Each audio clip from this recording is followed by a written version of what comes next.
Hi and welcome to another week ahead video. Now in this week's video we're going to keep our focus on the pound like we have been doing over the last 2 weeks, and the reason for that is we have the highly anticipated upcoming BoE rate decision. Now the reason why this is such a highly anticipated meeting is because the markets at this stage are very evenly balanced on whether the BoE will pull the trigger and cut rates or whether they will leave rates unchanged. So join me now in the video while we jump into the data and see exactly what we're looking for, how you can prepare for it, and hopefully trade this event in the upcoming week as well. Okay, so let's start as usual by looking at the baseline for the pound. Now the pound has had a little bit of a roller coaster ride over the last couple of weeks. We saw a lot of gain in the pound following the Conservative Party's landslide victory in December, but most of those gains were quickly wiped out as the UK government took a very hardline stance towards the December 2020 transition period deadline.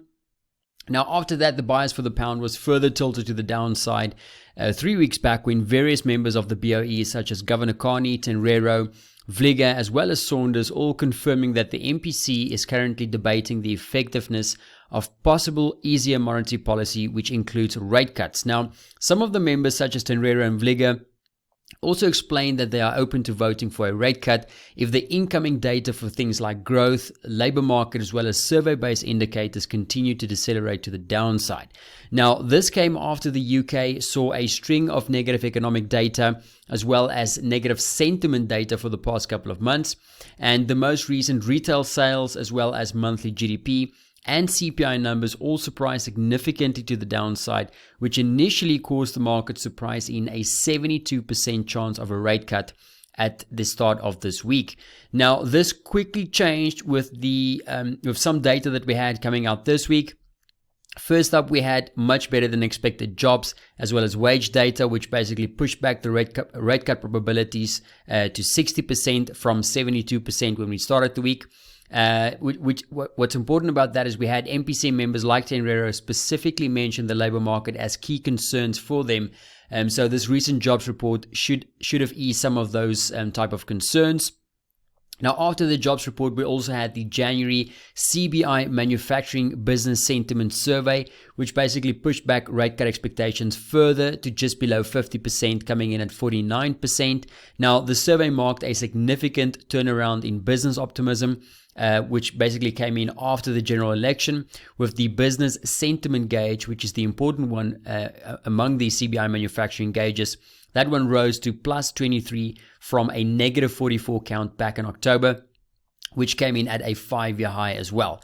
Now, the final data for the week was the market flash PMI data for January, which basically echoed that same CBI report and showed a considerable gain in optimism in terms of the forward-looking indicators for services, comp, and manufacturing PMIs. Now, after all of that transpired the past 3 weeks, all of the data we saw, all of the comments, the market is now basically even balanced at 50-50 on whether the BoE will cut rates in the upcoming meeting at the end of next week. Now, next week's meeting has the potential to really see a considerable amount of volatility due to that evenly balanced rate cut probability sitting at 50-50. At this stage, the market is very divided on whether the BoE will cut rates, taking rates down to 0.5%, or whether they will leave them unchanged at 0.75%. Now, one of the biggest reasons for the divide basically comes down to what the market thinks the BoE will choose to focus on in this upcoming meeting. If they choose to focus on the increase, the marked increase that we saw in business optimism and the sentiment-based indicators, that could tilt their hand to leave rates unchanged. This is because as a rise in survey-based indicators like the CBI as well as that PMI numbers do point to an improvement in the overall business investment, which should lead to a much needed increase in business investment as well as growth. However, it is important to note that Scotiabank argues that the better PMI data doesn't always necessarily mean a stronger economy, even though it is a forward-looking indicator. PMI numbers are survey-based measures, so they can be noisy, and they might not necessarily lead to a significant new improvement in investment, as questions will still remain over the UK's future trade relationship with the EU.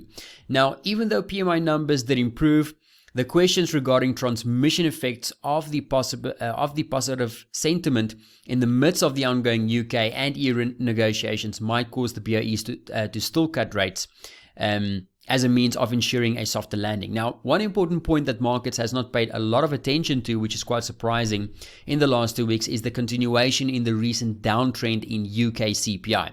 Now, even though the BoE does consider a wide range of indicators, their monetary policy mandate is to maintain price stability and confidence in the pound. Now, we saw core inflation as well as headline inflation for December coming in at the lowest numbers since November 2016, coming in at 1.4 and 1.3% respectively. Now, at those numbers, they are very far away from the BoE's 2% target and is basically moving away. If we have a look at that trend, it is moving away from that number on a downtrend basis. Now, if the BoE chooses to focus their attention on inflation opposed to the more positive recent sentiment-based indicators, that might be enough to tilt their vote again in favor of a rate cut. Now, as expected, the market will still expect both BoE's Haskell and Saunders to stick with their current policy stance and vote for a cut. The big question remains, and that the market is grappling with, is whether the recent data has convinced members like Governor Carney, Tenrero and Vlieger to join the previous dissenters and also vote to cut or leave rates unchanged. Now, it's clear that there have been some positive as well as negative developments which could see the BoE take either route in this week's meeting. Also keep in mind that the UK officially leaves the EU the following day on January the 31st, and we are not expecting really a lot of fireworks from that event, but do keep that in mind as it might influence the BoE's decision as well. Now, looking at some possible sentiment shifts, if we have a look at the possible dovish sentiment shifts due to the market's roughly 50% split, a vote to cut rates would create a dovish sentiment shift in the pound. Now, given those probabilities, there is a lot of analysts who will be surprised if the BoE goes ahead and cuts this week. However, the accompanying statement and press conference will be very, very important. Let's say the bank do cut rates. The very first reaction in the pound would be a move to the downside. And we can see an initial spike to the downside in the pound, but it will be very important for us to carefully examine exactly what the BoE says in their statement as well as the press conference about the future of monetary policy. So, for example, if the BoE does cut rates, but also at the same time signals that they are done with cutting rates for now and that they will remain more data dependent from here and wait for more data, that might see a quick whipsaw reaction in the pound and might lead to some further upside after that initial spike to the downside. Another point to consider would be the actual vote split. So let's say it comes in at a 5-4 split in favor of a rate cut. We could also see some whipsaw and some moves to the upside in the pound, as that'll show that the MPC is still largely divided in their outlook in terms of monetary policy. Whereas if we compare that to something like a 9-0 vote to cut, that would send the market a much clearer message this week. Now, the base case scenario for a possible and more sustainable move to the downside in the pound would be three things. Firstly, a rate cut with all 9 members voting for a cut. Second, accompanied by a clear signal from the bank that this cut is likely not to be the last, and the bank gives us an overall dovish tone in their statement and in the press conference. And thirdly, a dovish tone that specifically talks back those more positive sentiment-based indicators that we saw this week, as well as voicing fresh concerns over that real possibility of the UK leaving the EU without a deal. Okay, then looking at some possible hawkish sentiment shifts. Now, as the market is currently evenly balanced about the probabilities, the pound is likely to appreciate if we do get an on-hold decision. However, as we mentioned above, it'll be very important for us to also see what the accompanying statement says as well as the press conference. Now, if the bank leaves rates unchanged, for example, that first reaction that we can expect is a move to the upside. But if that on-hold decision is accompanied by the bank that focuses a lot of places a lot of emphasis on the uncertainty in some of the recent economic data like GDP and CPI, or if they have a very increased likelihood of a messy Brexit, or the vote to leave is won by a very small margin, let's say of 5-4, then we might see possible whipsaw reaction in the pound and could create a very complicated environment for us to trade. Now, if that happens, the market might simply postpone the probability of a rate cut to one of the following meetings, and that could actually see a reversal of any of the moves to the upside following that on-hold decision. So the best case scenario for a more sustainable move to the upside in the pound would be an on-hold decision with a very big margin of 9-0.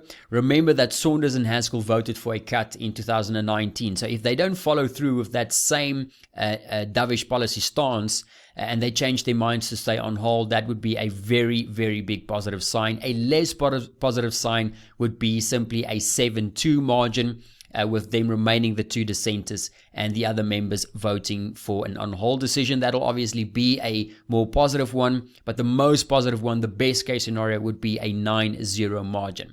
Now, that should also be accompanied by a very clear signal that the bank will maintain a wait-and-see policy approach from here, given the recent more positive data developments like the PMI, as well as those CBI manufacturing gauges.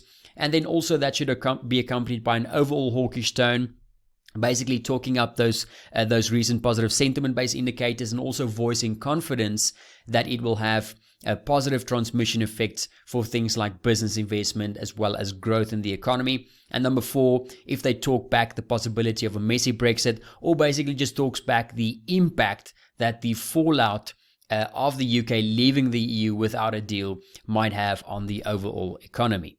Now, how we can look to trade the pound this week. Now, in the case of a dovish sentiment shift, we could look to pair the pound against something like the Kiwi dollar, which remained well supported following last week's Q4 CPI data. Now, that basically beat market expectations and also pushed back rate cut probabilities for the RBNZ to just 25% for the rest of 2020. If we do have a hawkish sentiment shift, expecting strength in the pound, we could look to pair the pound against something like the Canadian dollar, which basically remained pressured throughout last week following that latest BOC rate decision, where the bank basically made a dovish tilt and also opened up the door for possible rate cuts in 2020. Now, it's very important, guys, to remember that these recommendations are based on the current fundamental bias for these currencies at the time of writing, and that can obviously change throughout the week. So make sure to reevaluate whether the short-term sentiment is still valid for these currencies before you take any new trades. Now, these type of sentiment shifts are valid for trading phase 1 trades. If you want to learn more about how these phase 1 trades work, you can check out our news trading strategy playlist on our YouTube channel, where we basically post weekly examples of how these trades play out. Now, after a phase 1 move, we can also look for a potential pullback and then re-engage a phase 2 move of that initial move. Now, we do post updates of these moves inside our tradable sentiment shifts report inside the Forex Source terminal under the Market Insights tab. Now, you can see each day which sentiment shifts are in play and also which ones are still valid for trading a possible phase 2 pullback as well. Now, you can learn more about these, how these setups work during our live analysis webinars each day inside the Forex Source terminal.